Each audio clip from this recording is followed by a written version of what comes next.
I think two things there. One, real estate is tried and true. Many things come and go. Many waves come and go. Yep. You know, people have seen the drop shipping come and go. People see the TikTok shop stuff come and go. People have seen, you know, a ton of different trends come and go. And not to say that you can't ride a trend and make some money or, you know, do whatever it may be. But ultimately, one of the things that I always come back to is, after you make the money or after you get the success that you're looking for, what are you going to do with it? And most of the time, you're going to return back to real estate. Yep. Because it's the only tried and true thing that is not a wave, that they're not making any more of, that is forever going to be valuable, because we as people will always need a place to stay, congregate, connect, whatever it may be. So whether you're renting the property, whether you are renting it for residential purposes, whether you're renting it for a photo shoot, a content house, senior living, there's so many different avenues with real estate. And I think people don't think enough about the end goal once they quote unquote make it.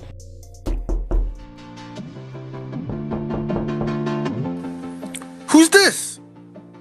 Oh, you're an entrepreneur? Oh, you're a real estate investor.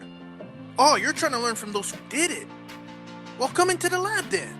Put your white coat on, gloves on, notepad, and let's build, y'all.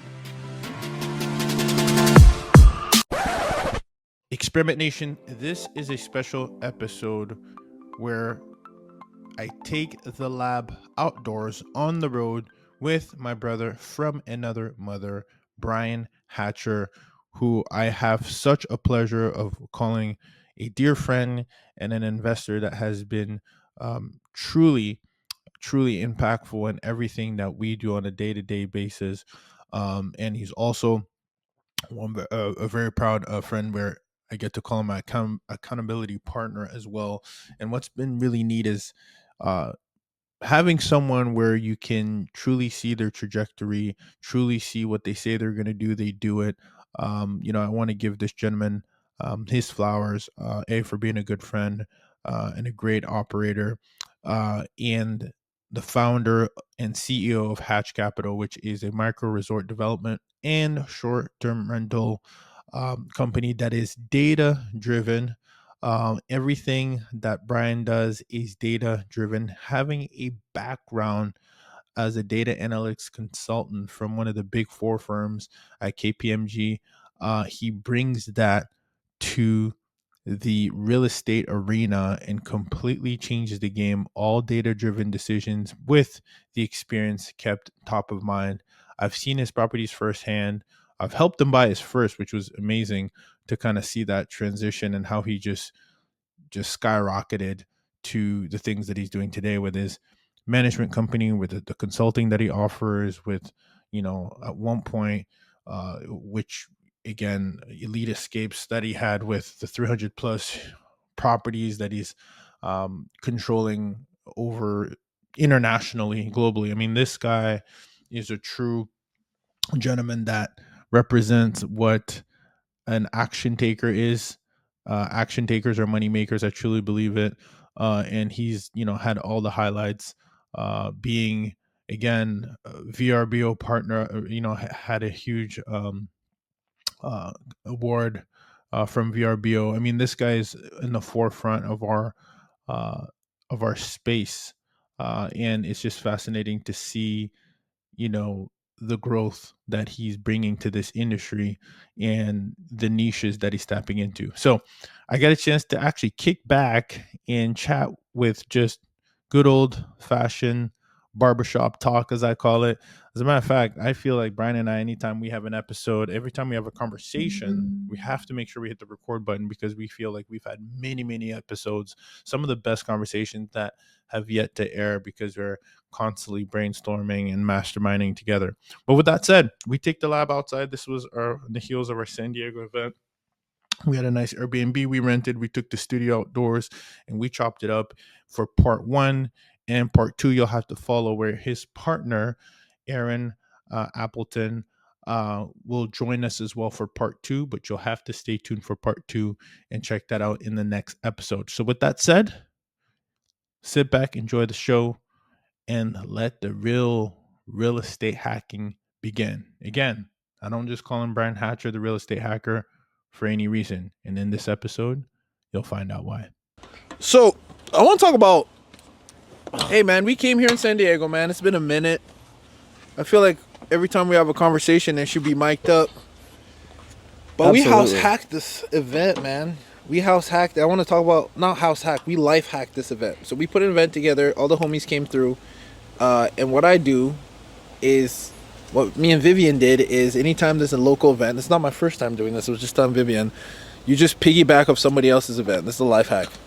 And people are already there. You just get them together, and then you get tons of value and then tons of connections. And so I would echo that. But I got the real hacker in the building right now. You just hack away. Oh yeah, Brian, the real estate hacker. So remember we were running today? We were talking about like the life hack, the house hacking stuff. I want to talk about that because you're like the true house hacker. House hacking that's the real cheat code. Mm-hmm. It's the real cheat code. Yeah. And props to you, because I got my first house hack as a result of working with you, as a result of meeting you. Thanks, man. You know, so I appreciate you for that. Yeah, but I got my blueprint because of you, so I got to give you your flowers, right? Because you remember, I was a realtor, and then you came up to me. I'm like, I found a house. I'm like, did you just do my job? And but then I took your blueprint. Want to share your blueprint? You remember what it was when you gave it to me? Because you're on some different time now. We'll talk about that. But I do. What is your blueprint? Blueprint. You want to filter out the noise. It's so easy to search for tons of different types of houses. Yeah. And I remember even back then, it was more so about what I could afford versus like what type of house. I didn't necessarily have a type of house that I knew I wanted. Mm-hmm. And I knew I wanted something that was multifamily. But the problem with multifamily houses back then, that multifamily was pretty much all the rage. But the problem is you typically have to put more down unless you're doing an FHA loan. Mm-hmm. But if you do an FHA loan, your monthly payment's not as favorable because you have permanent PMI. Mm. And you could do conventional with a 5% down on a single family home, and you can get a slightly better interest rate. And so figuring out that there are homes that have in-law suites, yes, and separate living units, but are still considered single family homes and not duplexes was the real hack. Yeah, that's right.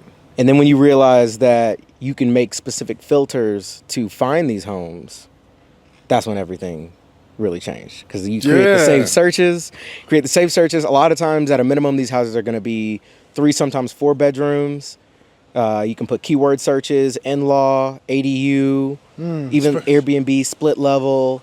Oh wow! And it'll filter out most things. Especially out here, ADU is a real play. That ADU is a crazy play out here. Even when we were running, we saw so many ADUs. Mm-hmm. It looks like this property next door has an ADU. It looks like they're working on something. Yeah, they're working. We passed it looked like a triplex ADU earlier when we were running.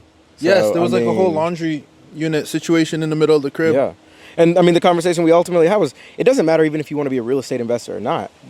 Getting an ADU and house hacking, supplementing your income, because housing is most people's largest expense. Mm-hmm. That's the best way to fast track your way to success and to just get ahead financially, no matter what you want to do. Even if you still want to work a job, or you have a different passion, or it really doesn't matter.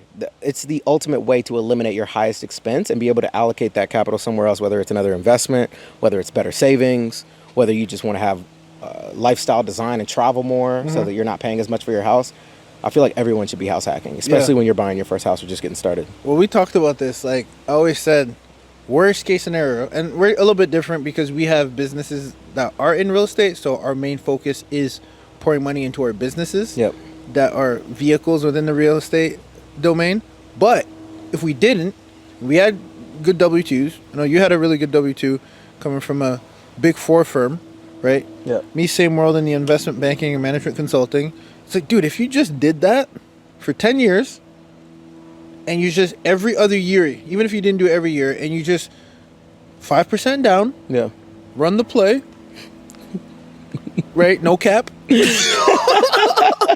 Like a clean play. We're not talking about like a fraud play. Oh, yeah. Clean plays only. Clean plays only. The type of plays that let you sleep at night. Yes. Where this is all Fannie Mae, Freddie Mac, like kosher, right? 5% down, you live in it, right? Then after that, you move out. Yep. Rent the whole thing out. Rent the whole thing out and do it again. Yeah, and we talked about this for a little bit, but you were obviously working on business too. Yours was different because you're in a different atmosphere. But No, I mean that, dude. I mean it. I'm like, we're not talking about like, you know, guy next door who has no plans and dreams and stuff. You're doing some crazy resort stuff, and not, but that I want to talk about later. But if you weren't doing that, and you just kept it pushing, you would just need it. It would be in your best interest to move out every other year or Yep. every year, Yep. even if you could, because sometimes if you read your loan, it'll say you have to live there for Yep. a year, Yep. and then after that, let it be what it be. Just make sure you switch up the insurance. If you're gonna turn it into a short-term rental and stuff like that, so you have extra coverage. Absolutely. And then, like, you look at 10 years, you put your head down, this exponential growth of equity and real estate and cash flow and forced appreciation, right? Oh, yeah. Which you can take advantage of every other year. You convert it into an actual short-term rental, right? Dude, how could you not win? Yeah. Time And even is on your side. It is. And I think two things there. Mm-hmm. One, real estate is tried and true. Many things come and go. Many waves come and go. Yep.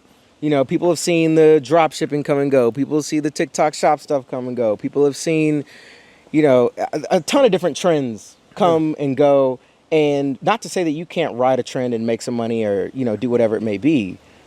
But ultimately, one of the things that I always come back to is after you make the money or after you get the success that you're looking for, what are you going to do with it? And most of the time, you're going to return back to real estate. Yep. Because it's the only tried and true thing that is not a wave, that they're not making any more of, Yep. that is forever going to be valuable because we as people will always need a place to stay, congregate, connect, whatever it may be. Yep. So whether you're renting the property, whether you are renting it for residential purposes, whether you're renting it for a photo shoot, a content house, senior living. There's so many different avenues with real estate, and I think people don't think enough about the end goal once they quote unquote make it. Yeah. And that's what ultimately made me realize I wanted to stick Yeah. to real estate because it's like, yeah, you might, you know, I have friends who to that point have really good high-paying W-2 jobs or really good businesses, but at the end of the day, they always say, oh, well, you know, once this hits,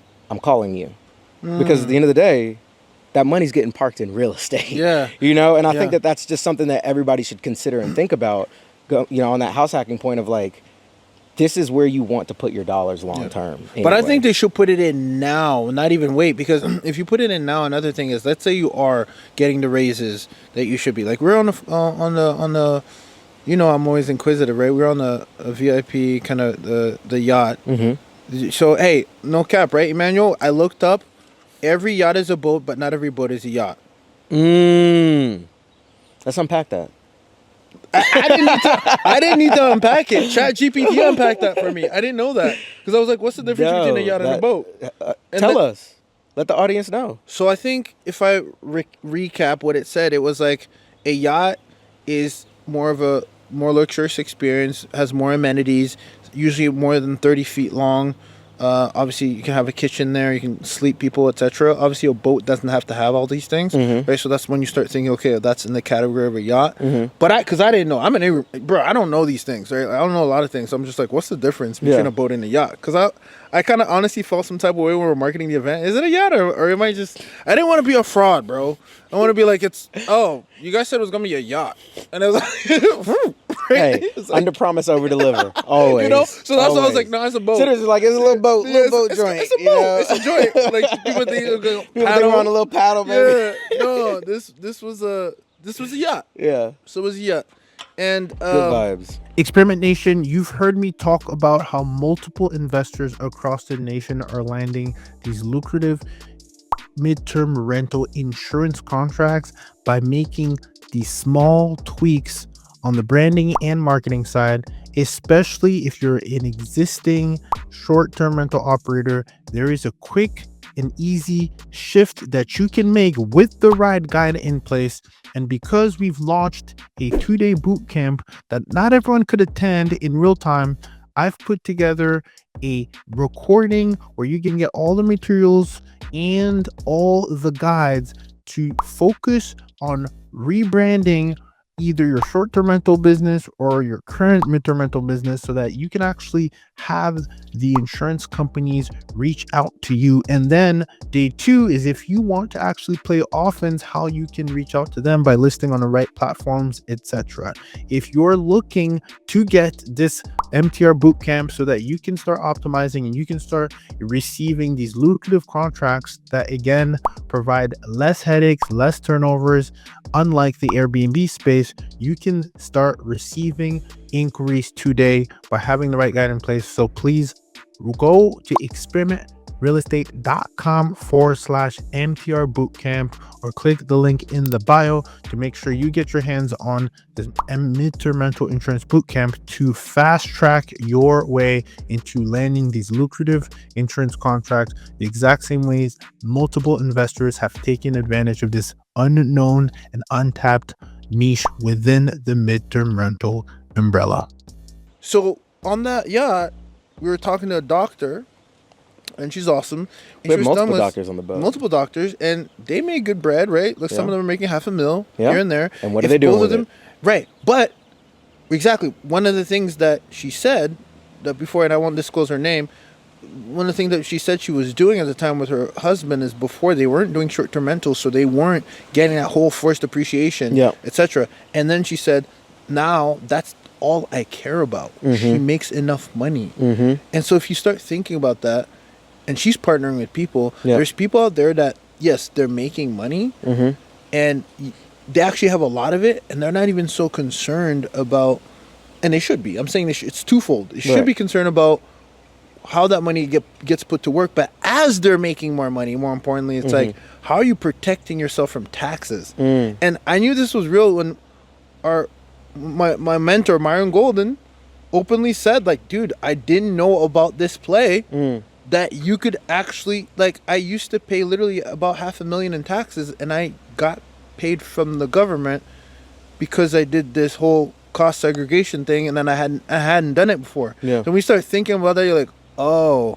this is why I should be actively investing as I'm making more money, even if I don't have love or interest for real estate, and even if I love my job or business, because now you actually get to keep more in your pocket because the government rewards you for being an active contributor to the community and being able to help people have a place to live. Yep. You get rewarded for that. Yep. So why not make it a part of your overall financial literacy, right? Yeah, absolutely.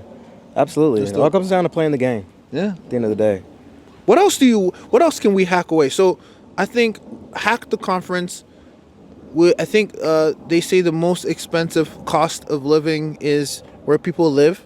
So house hacking is a huge major play. Yeah. What else is out there that we haven't Credit mentioned? hacking. I feel like people don't do that enough. Oh, you're a credit guy now? No, I'm just playing. Chill. Wait, can we share? Let's talk about it. Oh my god. Let's unpack this. Do I want to put that out there? Yeah, not names, but how we feel about it. Look, I feel like if you make money off of teaching people quote unquote credit, that you're not genuine, and that's just how I feel. I think that information is stuff that people need to know. It's life information. It's different. That's not information you build a business on top of. And that's again, No, that's by the a way, personal. this is that is just a facts. personal feeling. You know, I feel like stuff like that, including like taxes, should be taught in school. These are things that affect everyone, their life skills, and I think a lot of times people get over on people and they share information that they label as game that isn't really game. They're kind of finessing the system or pushing the truth a little bit to create certain type of financing opportunities or credit opportunities, which at the end of the day, when you do those things, it will come back to bite you at some point. It's not a matter of if, but when.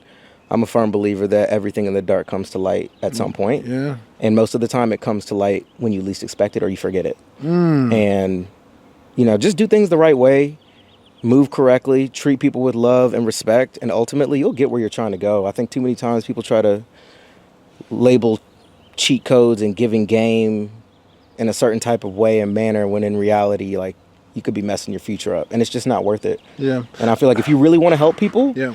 you know, look, if you want to help on your credit, getting your credit right, DM me. I will do it for free. I'm not gonna charge you. I'll host a free webinar class, whatever it may be. I had a whole class on credit and courses back stuff when I was really heavy in the financial literacy stuff. Because again, I genuinely feel like that's stuff that people should know in life, and they don't necessarily get taught it because maybe their parents didn't teach them or they weren't in the right spaces or the right rooms. But I feel like that's not knowledge that you should be gatekeeping personally. Yeah. Yeah, well, I think it's interesting what you said because, well, first of all, I agree with you. You know, they say when the tide comes down, we'll see who'll be swimming naked, right? So people will get exposed. But, you know, I had to ask you this. I'm like, especially in our community, I'm like, why do I see a lot of this? And you're kind of saying it's a little predatory. I do. Right? I do think it's predatory. And I can expand on that too, because the people who truly need funding for a business and need to get their credit right are people who have a concept that has been proven in some way, shape, or form already in business.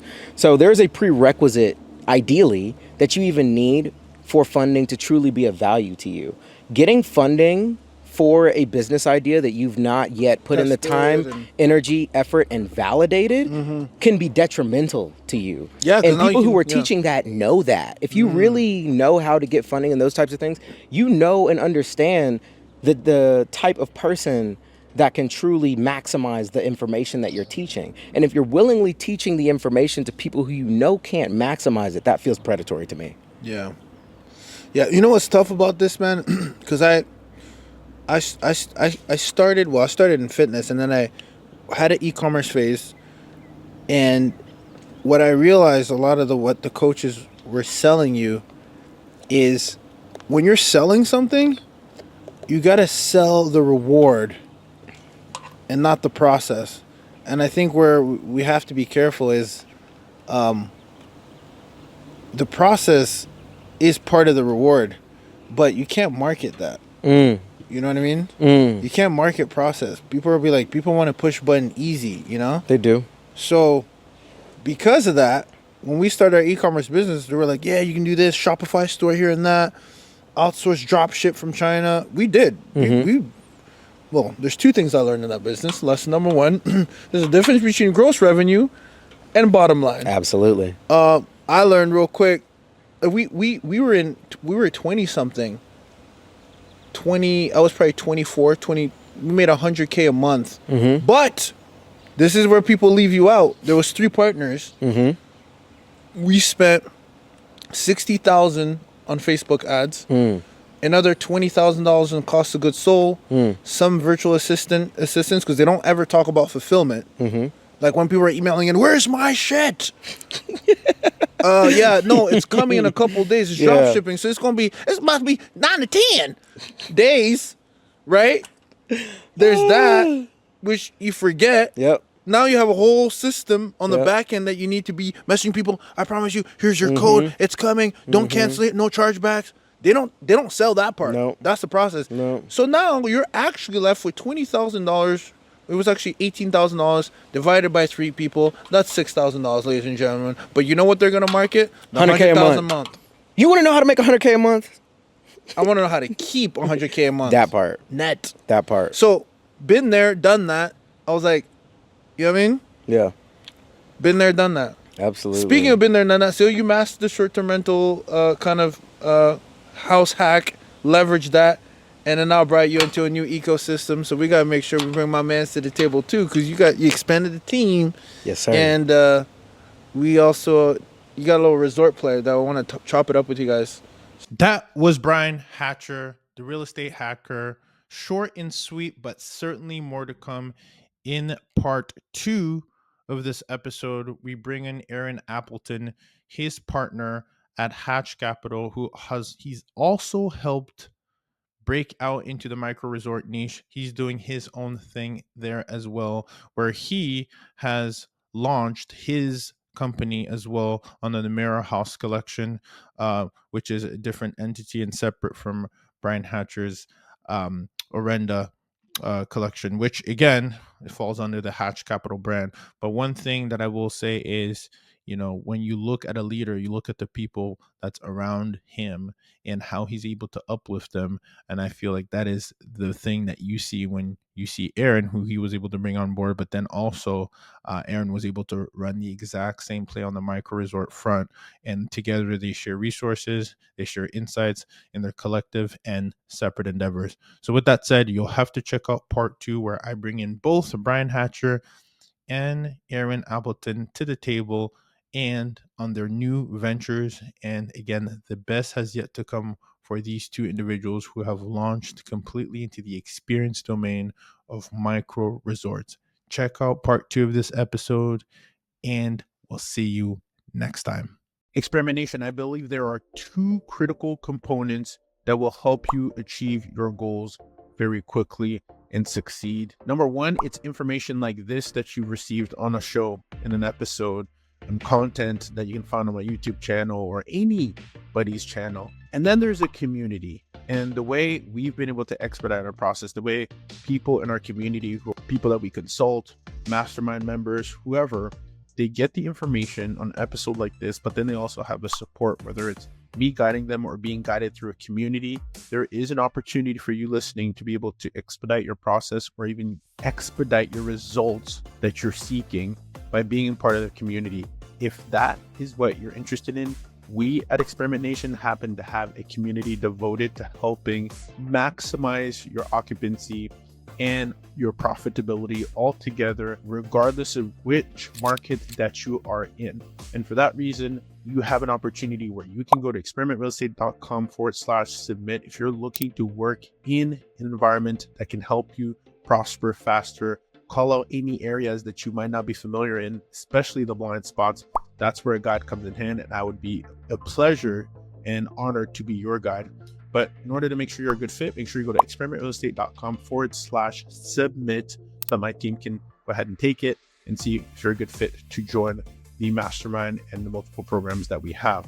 In addition to that, I'm also now a YouTube partner, which means that I want to give you more access to information, more access to Q&As, more access to the questions that actually come out of our mastermind to help people expedite the process. We've seen people get anywhere from $4,000 to $5,000 to $6,000 to even $7,000 a month net on just one door by applying the strategies that we use by working with corporations and furnished accommodation in a very strategic way. So if you're interested, make sure you also subscribe, because I'm going to have different tiers that's on YouTube now that we've become YouTube partner, to continue to be the bridge to your success in your lab. And your lab means your life, your goals, or wherever you're trying to head. So make sure you also hit the subscribe button on my YouTube channel. That's youtube.com/real estate experiment. We'll be there. You can also look us up at midterm rental insurance experiment.